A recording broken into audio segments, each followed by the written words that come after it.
د قیامت په ورځ څلور تمځایونه.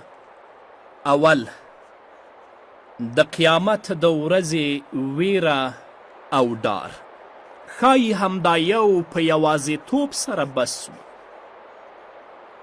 امکان لري د قیامت د ورځې سختۍ او ویره د قیامت په ورځ د ګناهونو د بخښنې لپاره بس وي. د تکویر تیاره، لکه چې الله فرمایي اذا الشمس کوورت، او ستوري د خورېدو او تیتېدو په حال کې، سیندونه د چاودنې په حال کې، او ځمکه د زلزلې په حال کې. دا ټوله ویره او ډار ستا بدۍ پاکوي. دویم، د الله په حضور کې ودرېدل. ستا د ګناهونو د پاکولو لپاره یوازې د الله په مخ کې ودرېدل بس دي. فکر وکړه چې د الله په مخ کې ولاړ یې او له تا څخه پوښتنه کوي ای زما بنده، آیا تا ته مې نعمت نه و درکړی؟ آیا تا ته مې شتمنۍ او مال نه و درکړی؟ آیا ستا سترګې مې نه څارلې چې حرامو ته یې کتل؟ آیا ستا ژبه مې نه څارله چې په هغې سره دې د خلکو غیبت کوه او خلکو ته دې شکنځل کول؟ آیا ستا پښې مې نه څارلې چې پر هغو د حرامو کارونو خواته تللې؟ ای زما بنده، آیا زما سره لیدنه دې بې ارزښته ګڼله؟ آیا دومره درته بې ارزښته او آسانه وم؟ آیا ځان دې د خلکو لپاره جوړ که او ما ته دې ناولتیاوې او بدۍ راوړلې؟ ای زما بنده، څه شي له ما څخه بې پروا کړې؟ دغه ودرېدنه د الله په حضور کې تا له ګناهونو او اشتباهګانو څخه پاک او سچه ګرځوي. الله دې موږ له ګناهونو څخه پاک کړي. دویم، د رسول الله صلی الله علیه وسلم شفاعت. رسول الله صلی الله علیه وسلم د مؤمنانو لپاره شفاعت کوي. ای زما پروردگاره، زما امت، زما امت. د بخاري او د مسلم حدیث ده. راوی د حدیث ابو هریره رضی الله تعالی عنه ده. هغه فرمایي چې نبی کریم صلی الله علیه وسلم او فرمایل لكل نبي دعوة مستجابة فتعجل كل نبي دعوته وإني اختبأت دعوتي شفاعة لأمتي فهي نائلة من مات منهم لا يشرك بالله شيئا.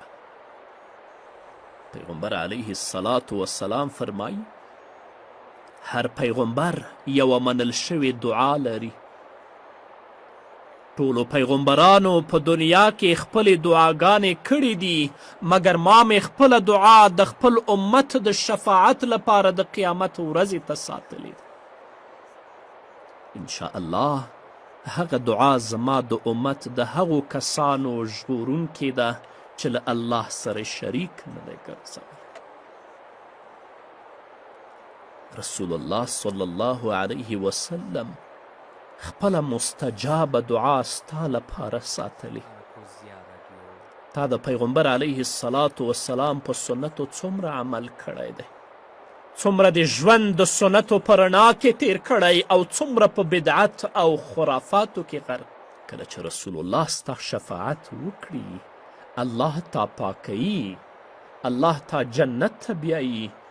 یا الله موږ ته د محمد رسول الله شفاعت را نصیب کړي. یا الله د محمد رسول الله له شفاعته مو مه محروم کړي. څلورم، د الله تعالی عفو او تیریدنه. پیغمبر علیه الصلاة والسلام فرمایي چې الله فرمایي پرښتو پیغمبرانو او مؤمنانو شفاعت وکړه او پرته له دې ټولو مهربان ذات څخه بل څوک نه دي پاتې. آیا پر چا باندې ګناه پاتې ده؟ د 11 تمځایونو سربیره هم تر اوسه ګناه پاتې شي زه د دغو خبرو په اوریدلو سره وایم بې له شکه جنت زموږ د ټولو ځای دی. په حقیقت کې مهرباني ډیره پراخه او هر اړخیزه ده. مګر درنو اوریدونکو فکر وکړئ، سره له دې هم ځینې خلک پرېوځي وړ یې دي. څه یې کړي چې د دوزخ د اور لایق دي؟ 4 فرصته په دنیا کې: اول توبه، دویم استغفار، دویم نیکی، 4م مصیبتونه. 3 فرصته په قبر کې: اول د جنازې لمونځ، دویم د قبر امتحان، دریم هغه چارې چې ژوندي ورته بخي، او 4 نور فرصتونه د قیامت په ورځ کې: اول د قیامت د ورځې ویره او ډار، دویم د الله په مخ کې ودرېدل، دریم د رسول الله شفاعت، او 4م د الله عفو او تیریدنه. ټول یې له لاسه ورکړي، ځکه لایق د دې دی چې جهنم کې پرېوځي. سره له دې ټولو تر اوسه نه دی پاک شوی، باید پاک او سوچه شي. څوک چې وروسته له دې تمځایونو پاک نه شي، د هغې ګناه له امله چې تر اوسه ورسره ملګری ده د دوزخ اور ته غورځول کیږي. ته به وایې چې د دوزخ اور هغه پاک او ستره کوي. کله چې له اور څخه بیرون ویستل کیږي او جنت ته بوول کیږي، په پوره ډول پاک شوی وي، داسې لکه سره زر 11 درجې له 40 درجو سرو زرو سره تفاوت لري. د هر چا چې د خلوص درجه ډیره وي، لازمه ده چې هغه مخکې اور ته واچول شي. دقیقا په همدې ډول جنت ته د ننوتلو لپاره باید 1000 ناولتیا په تا کې نه وي. که د پاکولو د تمځایونو له تر شا پرېښودو وروسته لږه اندازه ستا په وجود کې پاتې وي، خدای مه کړه ستا په حق کې د مهربانۍ او لورینې له مخې دوزخ ته ځې، او په دوزخ کې د پاتې کېدل له ناولتیا او ککړتیا سره تړاو لري. که پاک شوې او زر دې خالص شول او ناپاکۍ دې له وجود څخه ووینځل شوې، په رښتې درته وایي طبتم فادخلوها خالدین. نیک وی او جنت ته ننوځئ، پکې تل پاتې شئ. طبتم فادخلوها خالدین. موږ ټول په نیکمرغۍ او سعادت پسې یو. په دنیا کې نیکمرغۍ وجود نه لري، بلکې د نیکمرغیو او د خوشحالیو ځای جنت کې دی، او موږ ټول هیله لرو چې جنت ته ننوځو، د الله په ګاونډ کې اوسیږو، له رسول الله سره لیدنه وکړو، او له الله رب العزت سره خبرې وکړو، الله تعالی ووینو. مګر په تاسف سره باید ووایم یوازې هغه انسانان جنت ته ځي چې په پوره ډول پاک او سوچه وي. الله دې موږ پاک کړي، الله دې موږ له ګناهونو پاک کړي. رب دې توفیق راکړي چې په دنیا کې توبه وباسو. الله دې توفیق راکړي چې استغفار ووایو. الله دې توفیق راکړي چې نیک کارونه وکړو تر څو زموږ بدۍ له منځه یوسي. الله تعالی زموږ د پاکولو لپاره 11 تمځایونه برابر کړي دي. که هغه بس نه و نو بیا دوزخ ته ځي. له دغو 11 تمځایونو څخه کم یو موږ او تاسې په واک کې لرو؟ موږ یوازې 3 تمځایونه په واک کې لرو، ځکه مصیبتونه زموږ په لاس کې نه دي. که الله تعالی وغواړي تا په مصیبت اړوي، او که ونه غواړي داسې نه کوي. له دې مخې ته یوازې توبه، استغفار او هغه نیکۍ چې بدۍ له منځه وړي او پاکوي یې په لاس کې لري. اوس که د جنت په مینه کې او د دوزخ له اور څخه په ډار او تیښته کې دغه لارې دې په واک کې دي، نو ځان د قیامت له وحشتونو سره مه مخامخ کوئ. که مؤمن یې غاړه ایښودونکی اوسه، نه د قیامت له وحشتونو سره مخامخ کیږي، نه د قبر له امتحان سره. ډیره ساده لار په مخ کې لري. توبه وباسه، الله ته وژاړه، ګناه پرېږده، په خپلې ګناه باندې پښیمانه شه او راتلونکي کې دا تصمیم ولره چې زه به بیا ګناه نه کوم. الله ته د تزرو د عاجزي لاسونه پورته کوه، خپل رب ته ژاړه، بښنه غواړه. دویم استغفار ویل. رسول الله صلی الله علیه وسلم ته مخکینی او وروستني ټول ګناهونه معاف شوي ول. بیا هم پیغمبر علیه الصلاة والسلام د ورځې 100 ځلې د الله نه بښنه غواړي. ته چې ثانیه ثانیه، دقیقه دقیقه، ساعت ساعت په ګناه کې تیرې، ولې الله ته د عاجزي لاسونه نه پورته کوې؟ ولې بښنه د الله نه غواړي؟ د دې پر ځای چې د چا غیبت وکړي، د دې پر ځای چې خپله لویي او د خلکو سپکوالی بیان کړي، الله یاد کړه استغفر الله، استغفر الله، استغفر الله ووایه. استغفر الله ربي من كل ذنب واتوب الیه ووایه. سبحان الله، الحمد لله، الله اکبر ووایه. سبحان الله وبحمده سبحان الله العظیم ووایه چې الله دې له ګناهونو پاک. دریم، ډیرې نیکۍ چې هغه تر خپله وسه ترسره کړي، ان که ګناه او ناروا دې هم کړي وي، الله به درته پاکې کړي. موږ کله چې شپې ویده کیږو، په دې سوچ کې یو چې سبا ته پیسې څنګه لاسته راوړم. دا تفکیک او تمیز هم را سره نه وي چې راوړم یې د حرامې لارې نه او که د حلالې لارې نه. خو چې کله شپې ویده کیږو، دا سوچ را سره نه وي چې نن شپه به مې الله روح اخلي، الله ته به درېږم، الله ته به جواب څه وایم. دا سوچ را سره نه وي که الله سبا ژوند راکړه، زه به کم د نیکیو کارونه ترسره کړم چې هم مې ځان ته ګټه ورسیږي، هم دین ته او هم مؤمنانو ته. سخت ګناهګار یو درنو اوریدونکو، د دنیا په محدود او لنډ ژوند باندې مه دوکه کیږئ، مرګ راته په انتظار کې دی.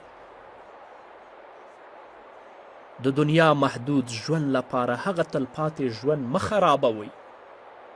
د دنیا محدود او لنډ لذت او خوند لپاره تلپاتې لذتونه او نعمتونه له لاسه مه ورکوئ. الله دې موږ ته توفیق راکړي چې ژوند د قرآن او د سنت په رڼا کې تیر کړو، چې الله رانه راضي شي، چې الله رانه راضي شي، الله به مو پاک کړي، په پل صراط به مو الله لکه د برق په شان تیر کړي او رسول الله به مو له لاسه ونیسي، جنت ته به مو بوزي. آیا موږ له الله څخه ویریږو او څومره یې حسابوو؟ کله چې د ویرې حسابولو او د زړه په مینه ویره لرلو په اړه مې دغه مطالب تاسو ته وړاندې کول. ومې ویل که له اوریدونکو څخه پوښتنه وکړم چې څومره له الله څخه ویریږو، او بیا له الله څخه د ویرې په اړه د صحابهو بیلګې یادې کړم، له ما سره به اوریدونکي عکس العمل ونه ښیي. نو ومې ویل آیا موږ له الله څخه ډاریږو که نه؟ لومړی مې ځان ته وکتل، تر کومه چې زه خپله له دې موضوع څخه لرې اوسم، نشم کولی اوریدونکي له الله څخه د ویرې په اړه تر خپلو خبرو لاندې راولم. نو د ځان په څېړنه مې پیل وکړ، کوڅې ته لاړم او خلکو ته مې وکتل، هغو کسانو ته چې د مسجد په درسونو کې حاضر وي او د هغو ستونزو په اړه چې خلک پوښتنه کوي، په حقیقت کې له ډیرو حیرانوونکو او عجیبو مسائلو سره مخامخ شو. له ځان سره مې وویل له الله څخه ویره او د ویرې حسابول چیرته دي؟ خپلو کارونو ته چې وګورو، ډیر سخت او بد مسائل به پیدا کړو. څو نمونو ته اشاره کوو او ته به ځینې دغسې کارونه په خپل ځان کې ووینې، ځینې نور به په تا کې نه وي، مګر کم شی چې زه وایم زموږ د ټولنې په ډیریو کسانو کې تر سترګو کیږي. اول، د مور او پلار نافرمانی. د مثال په ډول د مور او پلار د نافرمانۍ په اړه غږیږو. ګورو ډیری پلرونه او مورګانې شته دی چې ژړاګانې کوي او بې شمېره او پرله پسې اړیکو کې له خپلو بچیانو څخه نیکو او دعوتګرو کسانو ته شکایت کړی دی. عالم سره اړیکه نیسي د خپل زویه شکایت کوي، عالم سره اړیکه نیسي له خپلې لور شکایت کوي. هغه پلرونه چې د خپلو بچیانو له لاسه په ژړا او نالښ کې دي، درانه او ستر کسان دي او د خپلو اولادونو له چلند او رفتار څخه اوښکې تویوي. مور ژاړي او زړه یې د لور له چلند څخه کړېدلی. موږ د الله دغه امر اورېدلی چې فرمایي فلا تقل لهما اف ولا تنهرهما وقل لهما قولا کریما واخفض لهما جناح الذل من الرحمه. الله وایي هغوی ته اف مه وایئ، هغه کلمه ورته مه وایئ چې په هغو باندې ستاسې مور و پلار ځورېږي. هغوی له ځانونو څخه مه شړئ، مې ناامیده کوئ او له هغوی دواړو سره په احترامانه خبرو خبرې کوئ. د دوی لپاره د مهربانۍ وزرونه خواره کړئ او ویې غوړوئ. ځان د پلار او مور په مخ کې کوچنی او خوار کړه. په دې دور کې څو کسان ځان د الله له ویرې څخه خوار او ذلیله کوي. څو کسان دې ته ګوري چې د ده لخوا د شوې اشتباه له امله د ده د مور اوښکې تویې نه شي. څوک د الله له ویرې له خپل پلار او مور سره په چلند کې ویرېدلي او پرهیزګاره دي. د الله د ویرې لپاره نشي کولی له خپل پلار او مور څخه نافرمانی وکړي یا یې د دردېدلو سبب وګرځي.